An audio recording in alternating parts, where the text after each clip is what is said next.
Doctor फजल sir, जिन्होंने अभी अभी अपना प्लैब किया है और ये अच्छा लग रहा है कि हमारे स्टूडेंट्स आपके YouTube view. And how PLAB only, और उसमें क्या क्या आपको लगा एग्जाम्स वगैरह। जबकि प्लैब एक ऐसा एग्जाम है, आप अपने फाइनल ईयर कंप्लीट करने से पहले पहले भी प्लैब 1 अटेम्प्ट कर सकते हैं। आईएलटीएस होता है, एक ओईटी होता है। आईएलटीएस की पहले बात कर लेते हैं। आईएलटीएस वहां के लाइसेंस को यूज करके आप गल्फ में कहीं पे भी आप अप्लाई करेंगे तो आपको डायरेक्टली लाइसेंस मिल जाएगा। टाइम पूरे पाथवे में 1 से 1.5 साल एटलीस्ट लगेगा। तो जैसे आपको, क्योंकि So hey guys, welcome to the new video of my YouTube channel. I am Mohammad Tumbi from Gujarat, currently a 5th year medical student studying in Tashkent Medical Academy, Uzbekistan. और आज जो है वो हमारा सेकंड पॉडकास्ट रहने वाला है। इससे पहले हमने एक पॉडकास्ट शूट किया था एमबीबीएस अब्रोड के बारे में, लेकिन आज जो है वो थोड़ा एजुकेशन और इन्फॉर्मेटिव पॉडकास्ट आने वाला है। तो अभी मेरे साथ जुड़ चुके हैं डॉक्टर फजल सर, जिन्होंने अभी अभी अपना प्लैब किया है और ये किर्गिस्तान से ग्रेजुएटेड है। तो सर का शेड्यूल बहुत ही हेक्टिक था, लेकिन हमने थोड़ी देर मैनेज किया है ताकि आप लोगों के लिए हेल्पफुल इंफॉर्मेशन डिलीवर हो सके। तो सर, तो कब आपने किया ये? और हेलो डॉक्टर तुम्बी, सबसे पहले तो थैंक यू इस पॉडकास्ट में इनवाइट करने के लिए। Thank you. और अच्छा लग रहा है कि हमारे स्टूडेंट्स, आपके यूट्यूब व्यूअर्स जो हैं, वो इस पॉडकास्ट से प्लैब की इंफॉर्मेशन ले पाएंगे।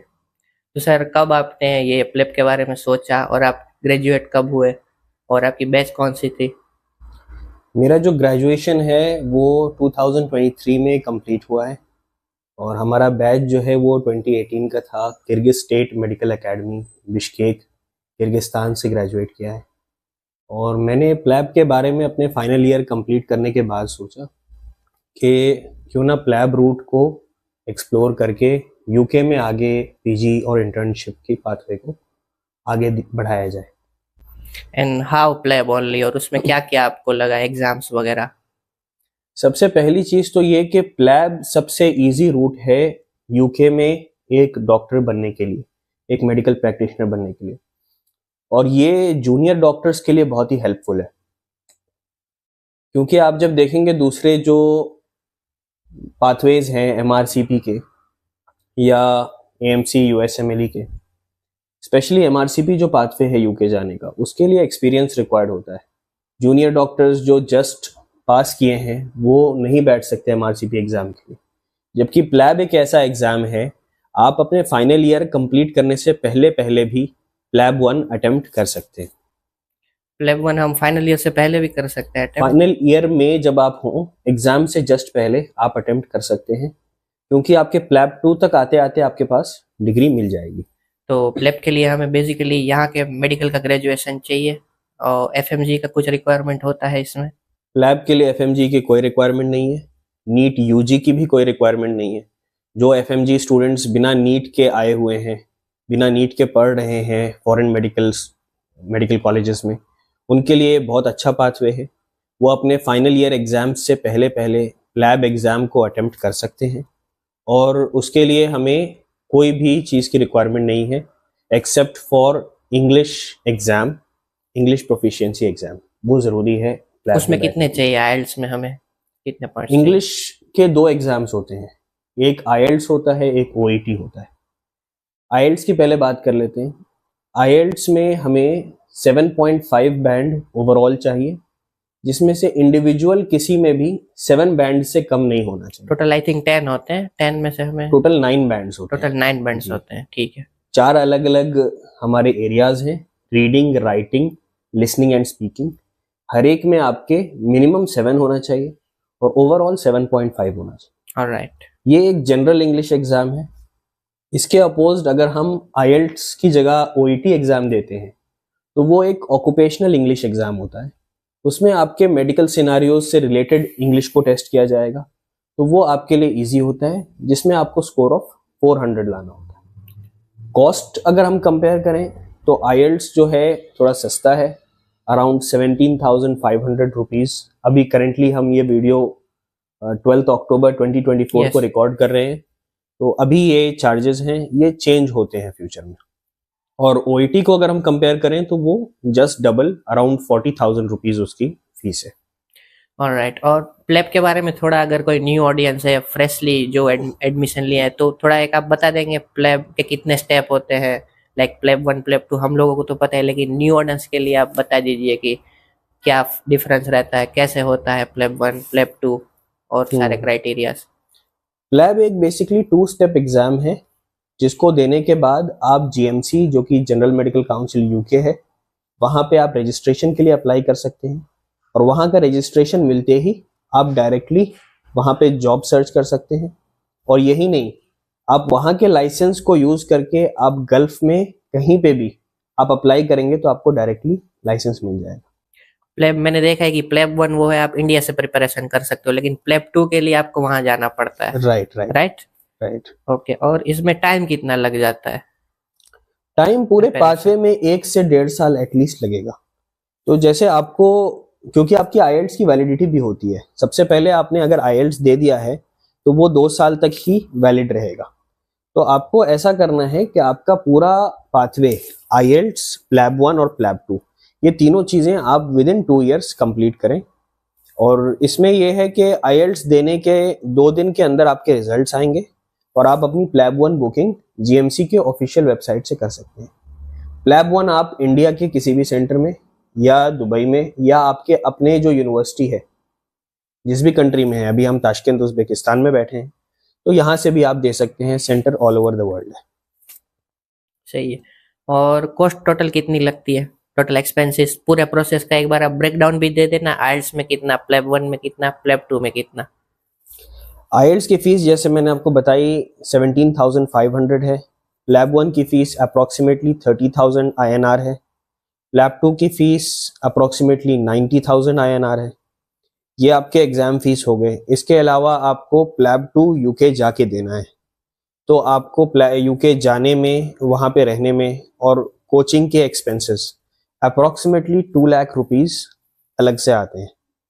और इसके अलावा अगर हम प्लैब 1 के कोचिंग की बात करें तो वो अप्रोक्सीमेटली 5 to 10,000 रुपीज में हमारी online coaching with notes preparation हो जाती है।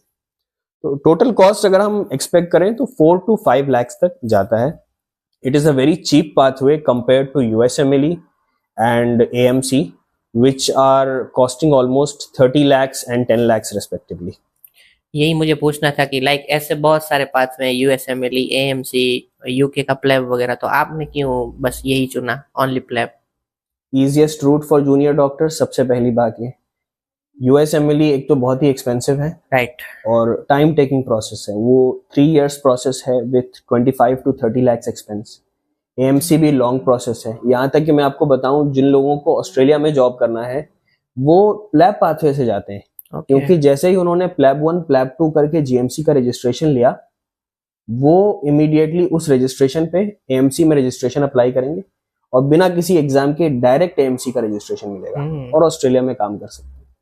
तो जब आपको एक इजियर रूट मिल रहा है तो क्यों आप एएमसी के एग्जाम्स देंगे, जो कि टफ है, मोर एक्सपेंसिव है, मोर टाइम टेकिंग है। उसमें अप्रोक्सीमेटली कितना खर्चा लग जाता है एएमसी में?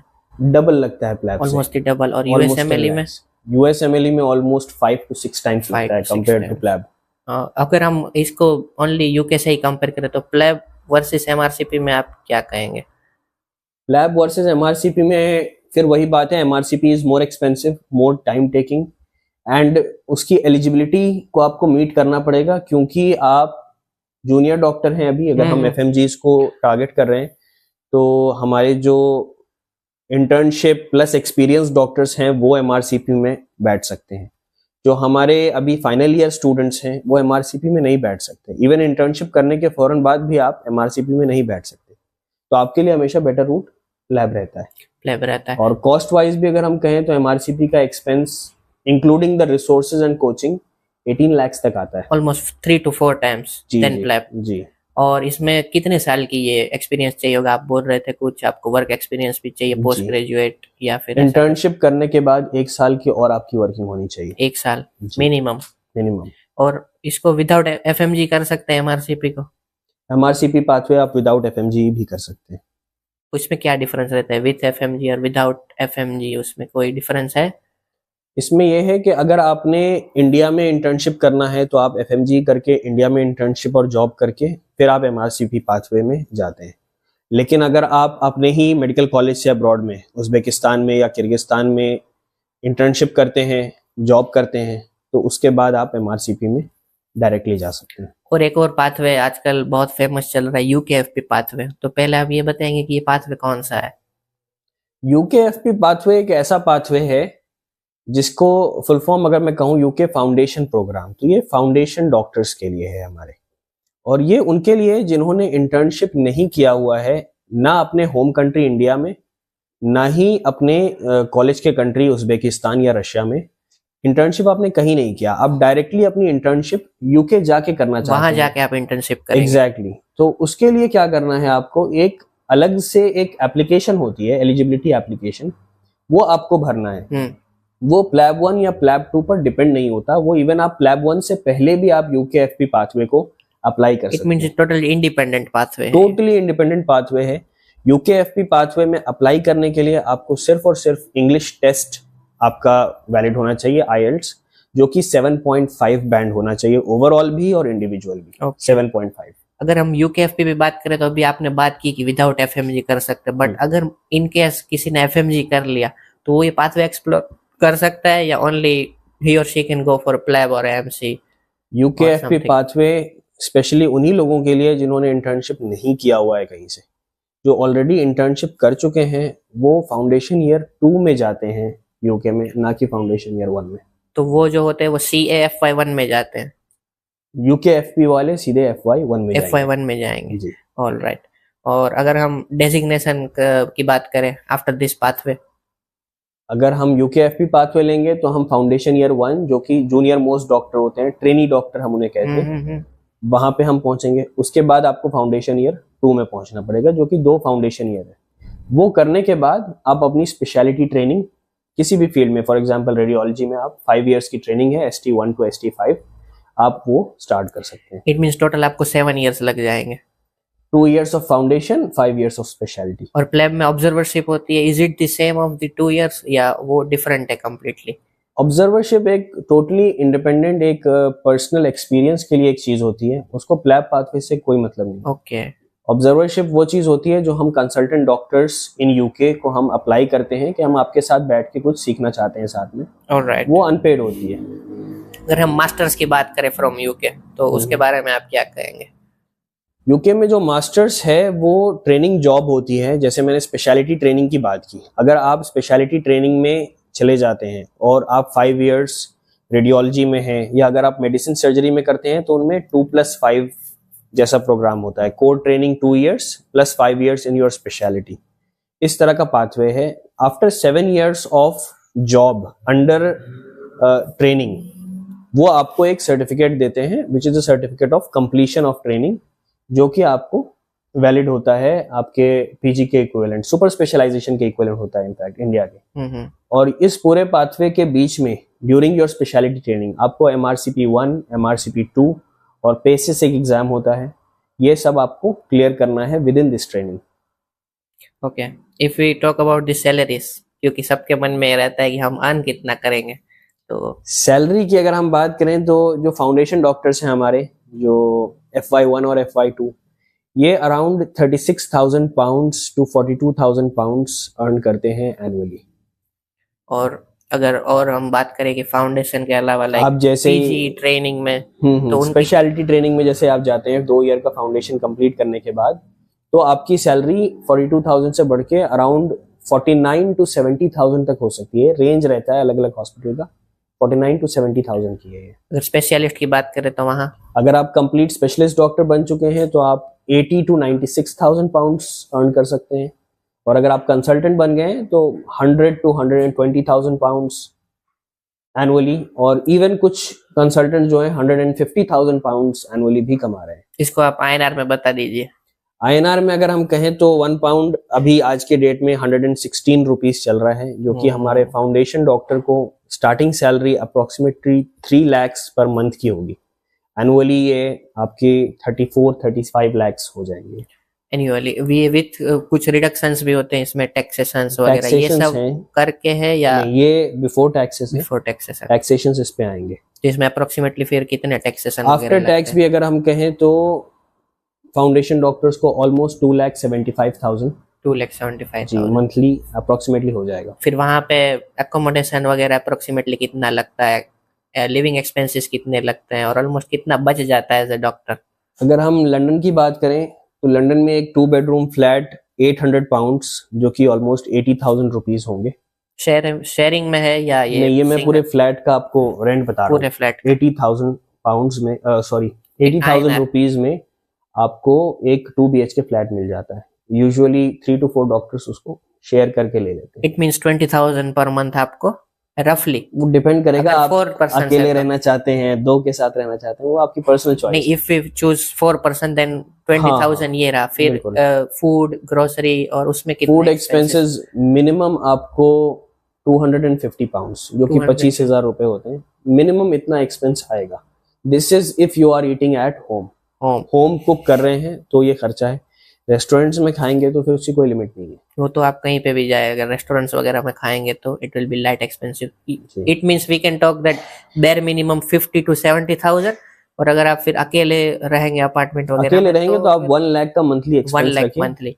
फिर भी I think you can save 1 to 1.5 lakhs INR approximately बच जाएंगे as a foundation as doctor. A foundation doctor. और एज अ कंसल्टेंट डॉक्टर तो आपके एक्सपेंसेस इससे बहुत ज्यादा तो बढ़ेंगे नहीं, ना, ना। एक्सपेंसेस यही रहेंगे, लेकिन जैसे जैसे आप आगे जाते हैं लैडर में आपकी सैलरीज बहुत बढ़ जाएंगी। अगर कोई प्लान करता है, लाइक अभी तो ये है जे कि हर कोई अकेले ही जाता है, बट अगर कोई प्लान करता है विद फैमिली तो फिर उसका क्या रहता है वहाँ पे, अगर विद कंसल्टेंट फैमिली बनने के भी बाद? ऑलमोस्ट वही एक्सपेंस आएगा आपका। आप 800 pounds to 900 pounds for flat, and 250 की जगह हम 400 एक्सपेक्ट कर लेते हैं for fooding and everything. Other expenses में भी 300 to 400 पाउंड्स और लग जाएंगे। मैक्सिमम भी अगर मैं कैलकुलेट करूं तो विद इन 2,000 पाउंड्स आप विद फैमिली रह सकते हैं। अभी आपका क्योंकि इसकी एक बेनिफिट वहां पे ये है, health care and education free of cost है वहां पे। वहां पे। Alright. बच्चों की कोई फीस नहीं लगनी है, कोई हेल्थ केयर में आपका पैसा नहीं जाना है, तो जो भी आपके पैसे हैं वो ग्रोसरीज में ही जाने हैं ओनली। ये तो मुझे भी अभी जानने मिल रहा है that education for young childrens वहाँ पे यस फ्री है, एग्जैक्टली। तो सही है। और अगर हम लोग बात करें, लोग आजकल बताते हैं कि यूके बहुत ओवर सेचुरेट हो गया है, तो और वर्क लाइफ बैलेंस के बारे में बात करें तो इसमें क्या कहेंगे? अगर एफएमजीज मेरे वीडियो देख रहे हैं तो इंडिया से ज्यादा सैचुरेटेड तो शायद ही कोई जगह है इस टाइम पे। 30 लाख स्टूडेंट्स ऑलमोस्ट हमारे नीट यूजी के एग्जाम में बैठते हैं, उसके बाद भी लोग नीट में बैठ रहे हैं, इतने ओवर सैचुरेशन के बाद भी। अब्रॉड एमबीबीएस की बात करें तो एनुअली इस टाइम 1 लाख से ज्यादा बच्चे अब्रॉड से हर साल एमबीबीएस करने आ रहे हैं। This is a big number. Right. UK में इतने लोग तो नहीं है।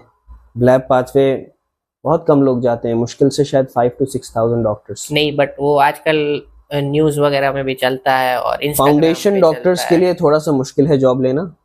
स्पेशलिटी ट्रेनिंग करने के बाद कोई मुश्किल नहीं। कंसल्टेंट्स के लिए जॉब अवेलेबिलिटी है, पोजीशंस बहुत खाली है फॉर कंसल्टेंट्स एंड स्पेशलिस्ट्स।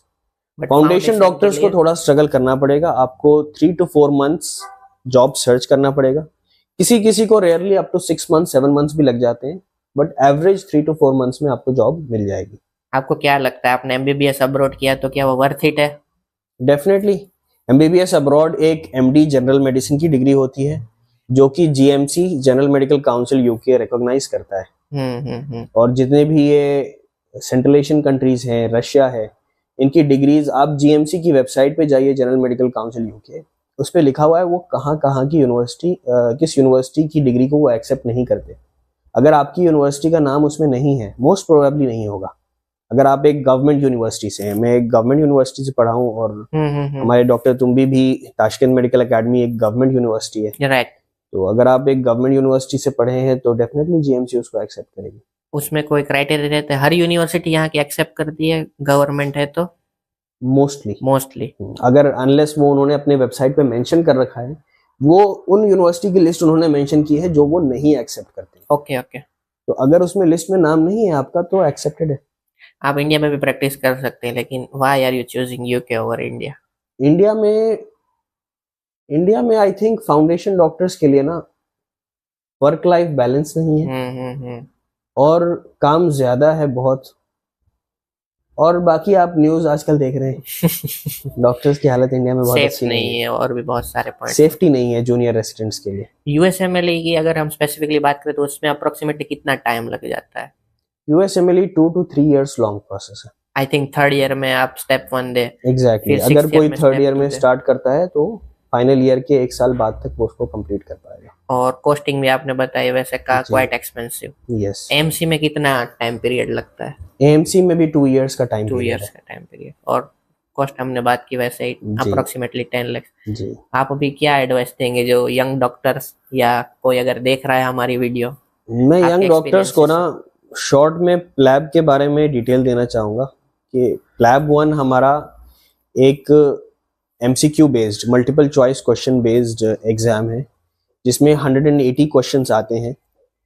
इसका कट ऑफ अप्रॉक्सीमेटली 117 होता है, जो कि बहुत इजी होता है क्योंकि हमारी पासिंग परसेंटेज इस एग्जाम की 70% अप्रॉक्स है। तो इसको प्लैब 1 को आप अटेम्प्ट ज़रूर करें। आप एक बार रिसोर्सेज को देखें, प्लैब 1 दें। प्लैब 2 जो एग्ज़ाम है हमारा वो 18 स्टेशंस का एग्ज़ाम है। It is a practical exam जो कि मैनचेस्टर में जाके होता है। क्यूबिकल्स होते हैं छोटे छोटे, जिनमें हमें जाना होता है, पेशेंट को देखना होता है, पेशेंट से अच्छे बिहेवियर में बात करना होता है, प्रॉपर हिस्ट्री टेकिंग होती है हमारी।